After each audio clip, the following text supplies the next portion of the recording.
Apa penyebab faktor keberagaman di masyarakat Indonesia? Faktor penyebab keberagaman masyarakat Indonesia itu dipengaruhi oleh letak strategis, negara kepulauan, kondisi alam, hingga faktor transportasi dan komunikasi.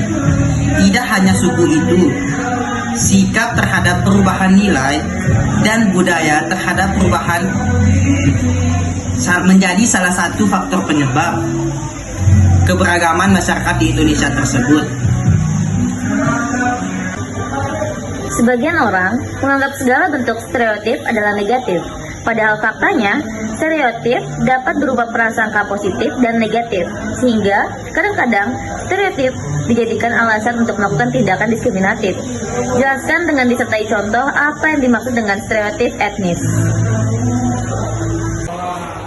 Nah, stereotip berkaitan dengan penilaian atau anggapan seseorang mengenai suatu hal, baik etnis, budaya, maupun kelompok sosial tertentu.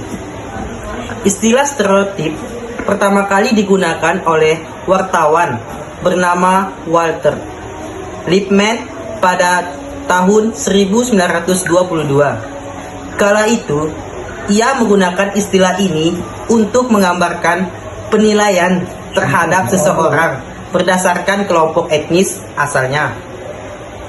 Makna stereotip ini berasal dari kata bahasa Inggris atau stereotype, berarti penilaian atau anggapan terhadap seseorang berdasarkan kelompok asalnya.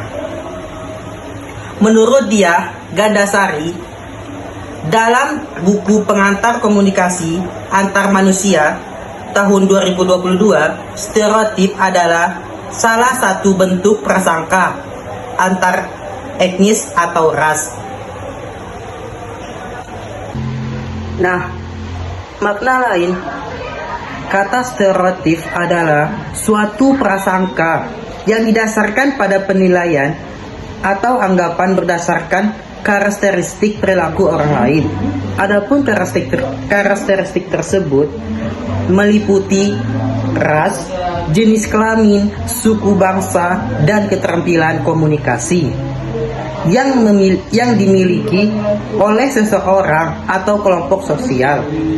Dikutip dari Konseling Lintas Budaya tahun 2019, karangan Diana Ariswati Trinitias, sebelum memberikan stereotip pada orang lain, proses identifikasi akan dilakukan terlebih dahulu.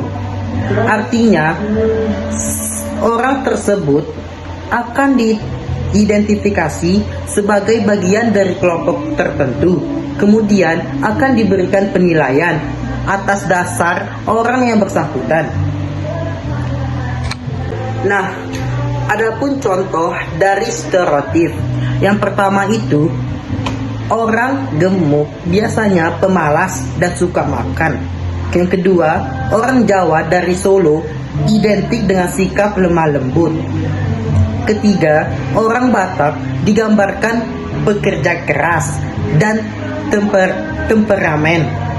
Yang keempat itu, orang etnis Tionghoa cenderung pelit, kaya, dan punya banyak uang. Yang kelima itu, pria dianggap kuat dan jantan atau gagah dan berani. Yang kelima, perempuan dianggap lemah dan halus, selalu dilindungi. Yang ketujuh itu, orang Indonesia dikenal ramah.